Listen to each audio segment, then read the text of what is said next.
नमस्कार साथियों, मैं प्रभु दयाल हंस प्रवक्ता हिंदी एक बार फिर आपका स्वागत करता हूं अपने YouTube चैनल पर। प्यारे साथियों, हम पढ़ रहे हैं कक्षा 12वीं हिंदी की पाठ्य पुस्तक आरोह भाग 2 का काव्यखंड। और आज उस काव्यखंड से एक कविता सहर्ष स्वीकारा है आपके लिए लेकर के आए हैं, जिसे लिखा है गजानन माधव मुक्तिबोध जी ने। इस कविता में कवि ईश्वर को, अपनी माँ को, अपनी प्रेमिका को, अपनी पत्नी को, हम कुछ भी मान सकते हैं, उनको संबोधित करते हुए कहता है कि मेरे जीवन में जो कुछ भी है, जो भी मुझे प्राप्त हुआ, वो सब मैंने हंसकर खुशी खुशी स्वीकार किया है। मैंने कभी उसका उलाहना नहीं दिया कि मुझे ये चीज प्राप्त हुई है। अब ये जो रहस्यवाद है कि कवि किसको संबोधित करता है, इससे कोई बहुत ज्यादा फर्क नहीं पड़ता। कभी अपनी प्रेमिका को, पत्नी को, मां को, ईश्वर को, किसी को भी संबोधित करते हुए यह बात कहता है कि जीवन में जो कुछ भी मुझे प्राप्त हुआ वो मैंने हंसकर स्वीकार किया। और यह एक संदेश भी है प्रत्येक व्यक्ति के लिए कि उन्हें जीवन में जो भी प्राप्त होता है उसे हंसकर हमें स्वीकार करना चाहिए। तो आइए पढ़ते हैं सहर्ष स्वीकारा है, जिसे लिखा है गजानन माधव मुक्तिबोध जी ने। सहर्ष स्वीकारा है। जिंदगी में जो कुछ है, जो भी है, सहर्ष स्वीकारा है, इसलिए कि जो कुछ भी मेरा है वह तुम्हें प्यारा है। यहां कवि एक बड़ी महत्वपूर्ण बात कहता है कि हम जिससे प्रेम करते हैं या जो हमसे प्रेम करता है वो हमें जो भी देगा वो बेहतर ही होगा। बहुत बार जो आस्तिक होते हैं वो ईश्वर में इतनी आस्था रखते हैं कि उनके ऊपर आया हुआ दुख भी उन्हें अच्छा लगता है। वो ये मानते हैं कि ईश्वर ने यदि यह दुख दिया है तो निसंदेह इसमें भी हमारा कोई भला छुपा हुआ होगा। मुक्तिबोध जी उसी भाव को यहां व्यक्त करते हैं।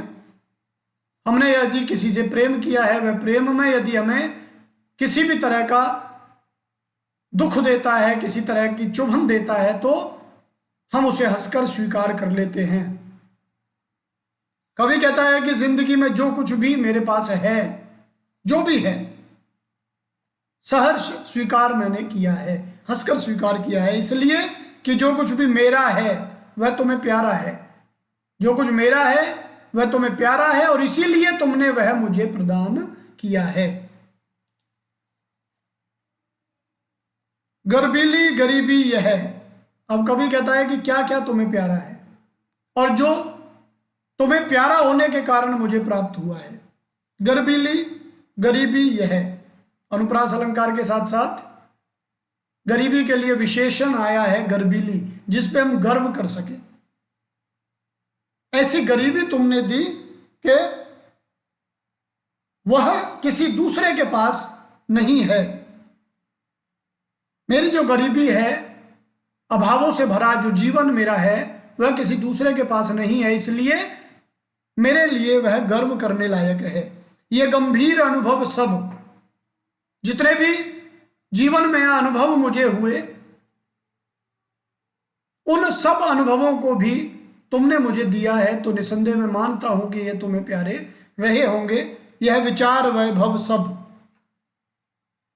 जो मेरे पास विचारों का खजाना है, वे सब दृढ़ता यह है, भीतर की सरिता यह है, मेरी मजबूती, भीतर दिल में जो प्रेम स्नेह की धारा नदी बहती है, वो सब अभिनव सब बिल्कुल नया है और मौलिक है। ये किसी दूसरे के पास नहीं है, किसी दूसरे से प्रेरित होकर मुझे नहीं दिया गया है। ये सब नए हैं, ये सब मौलिक हैं, इसलिए मैं इन सब को सहर्ष स्वीकार करता हूं। कभी क्या क्या स्वीकार कर रहा है, ध्यान रखें। गर्बीली गरीबी, गंभीर अनुभव, विचार वैभव और मजबूती, अपने हृदय की मजबूती और हृदय में मौजूद प्रेम का झरना, प्रेम की नदी, ये सब वह हंसकर स्वीकार करता है। इसलिए कि पल पल में जो कुछ भी जागृत है, अपलक है, संवेदन तुम्हारा है। और मैं इसे इसलिए हंसकर स्वीकार करता हूं क्योंकि मेरे जीवन में एक एक क्षण, जब भी मैं जागता हूं, पलक झपकने तक जो कुछ भी मैं देखता हूं वो सब तुम्हारे व्यक्तित्व से जागृत रहता है, तुम्हारे व्यक्तित्व को तकता रहता है, उसका एहसास करता रहता है, तुम्हारी संवेदनाएं वो है महसूस करता है। जाने क्या रिश्ता है, जाने क्या नाता है, जितना भी उड़ेलता हूं भर भर फिर आता है। दिल में क्या झरना है, मीठे पानी का सोता है, भीतर वह ऊपर तुम मुस्काता चांद ज्यों धरती पर रात भर, मुझ पर त्यों तुम्हारा ही खिलता वह चेहरा है। कवि जिसको प्रेम करता है वह हर समय, पिछले पद में भी वो कह चुके हैं कि जागते हुए एक एक क्षण में जो भी मुझे एहसास होता है उस सब में मेरे प्रिय का व्यक्तित्व झलकता है। उसी बात को आगे बढ़ाते हुए कवि कहते हैं, जाने क्या रिश्ता है, जाने क्या नाता है, कि तुम्हारा मेरे साथ ना जाने क्या नाता है, क्या रिश्ता है। मैं जितना उड़ेलता हूं, अपने हृदय से उसे निकालने की कोशिश करता हूं, भर भर फिर आता है।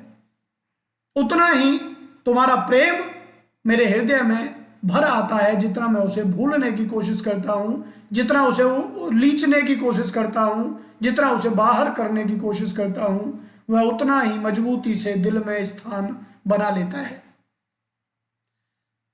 रीतिकालीन कवि बिहारी लाल जी एक जगह कहते हैं, कीने हूं कोरिक जतन, उनका एक प्रसिद्ध दोहा है कि कीने हूं कोरिक जतन अब कहे काढ़े कौन, और भो मन मोहन रूप मिल जो पानी में लौन। भाव साम्य के लिए उसे हम देख सकते हैं, गोपियां कृष्ण भगवान को संबोधित करते हुए कहती हैं कि कीने हूं कोरिक जतन, मैंने तो करोड़ों जतन किए हैं, प्रयास किए हैं, अब कहे काढ़े कौन, अब कौन ऐसा है जो कृष्ण को हमारे हृदय से निकाल दे।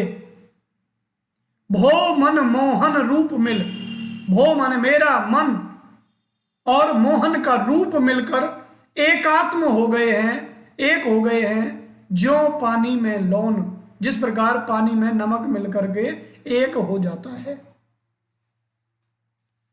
कभी कहता है कि मेरे हृदय में भी तुम उस प्रकार बसे हुए हो कि मैं करोड़ों यत्न करने के बाद भी तुम्हें निकालना चाहता हूं तो निकाल नहीं सकता।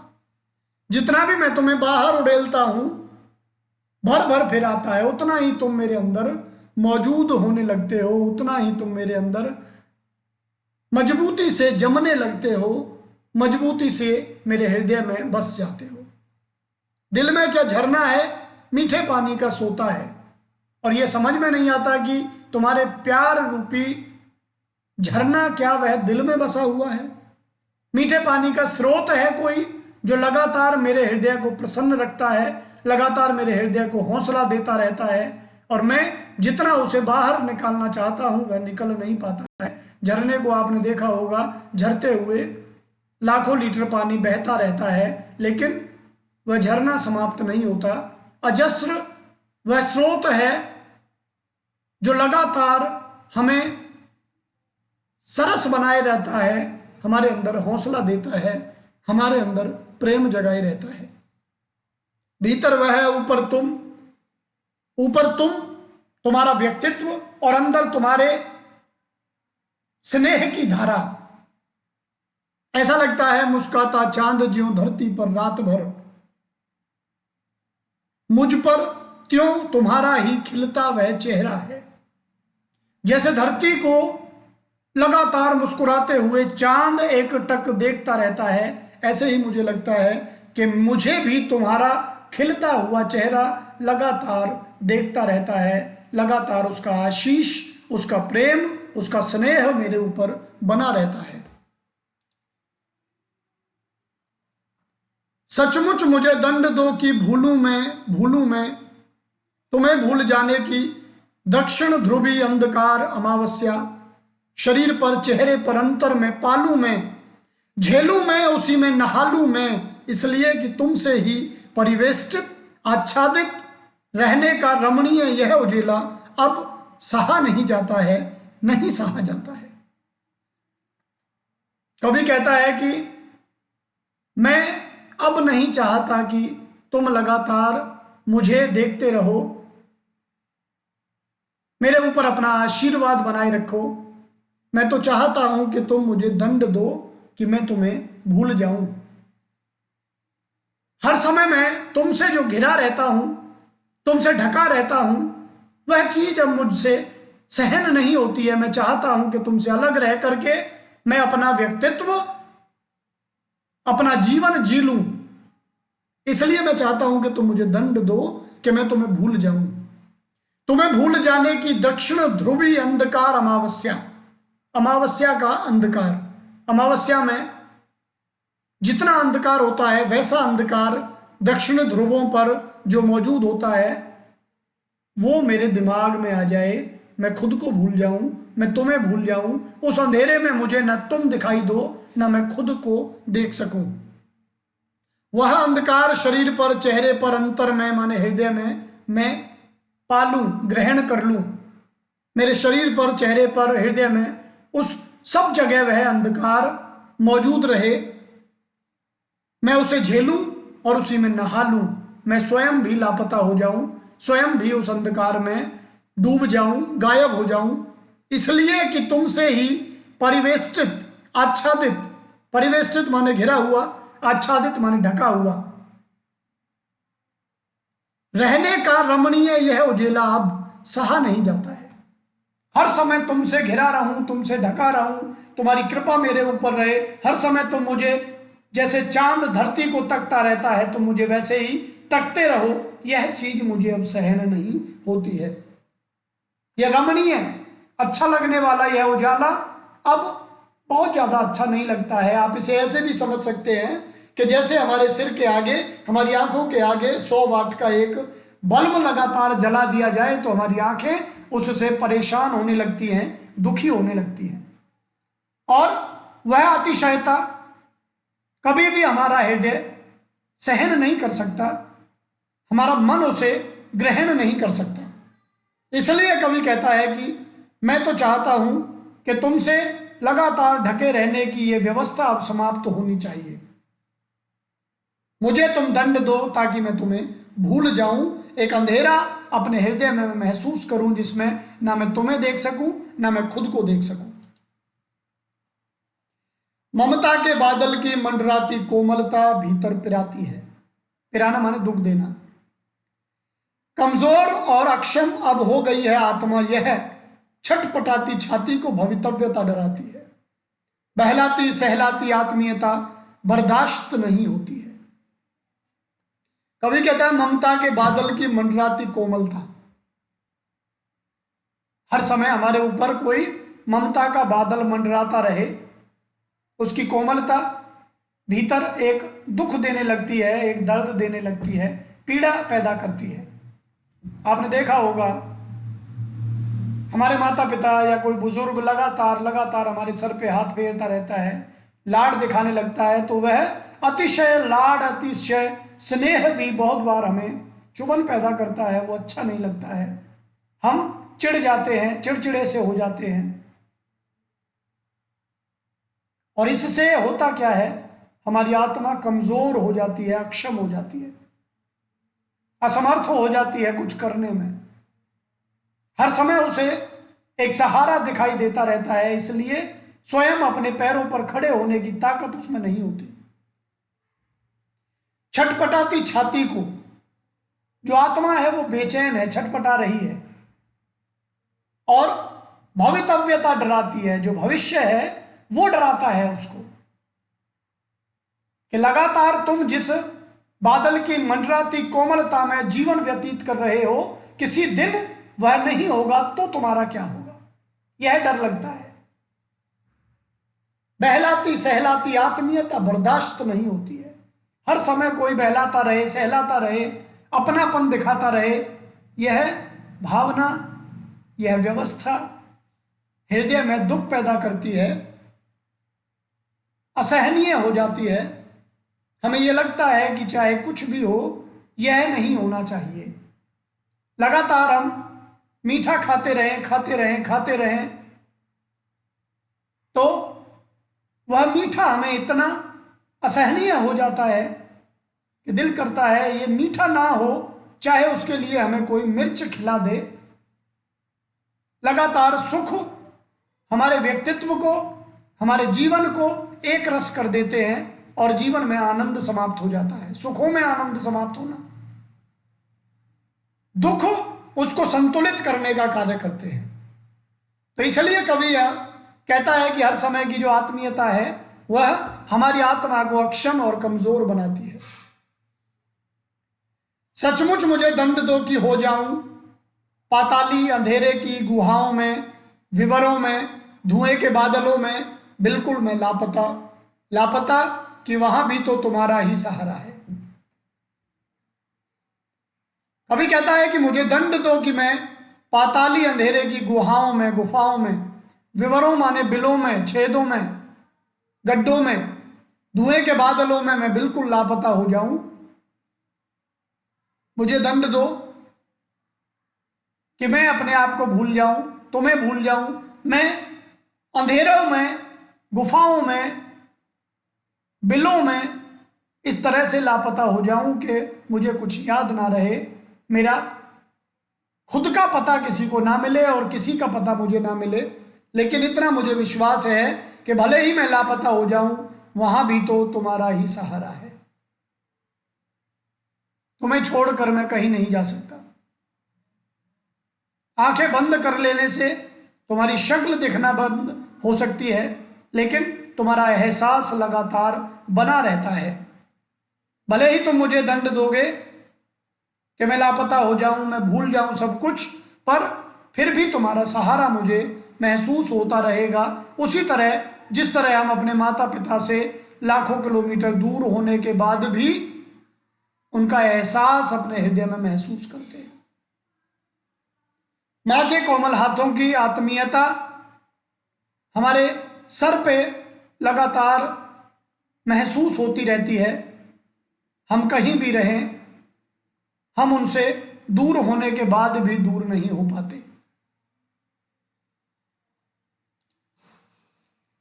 इसलिए कि जो कुछ भी मेरा है या मेरा जो होता सा लगता है, होता सा संभव है, सभी वह तुम्हारे ही कारण के कार्यों का घेरा है, कार्यों का वैभव है। अब तक तो जिंदगी में जो कुछ था, जो कुछ है, सहर्ष स्वीकारा है, इसलिए कि जो कुछ भी मेरा है वह तुम्हें प्यारा है, जो कुछ भी मेरा है वह तुम्हें प्यारा है।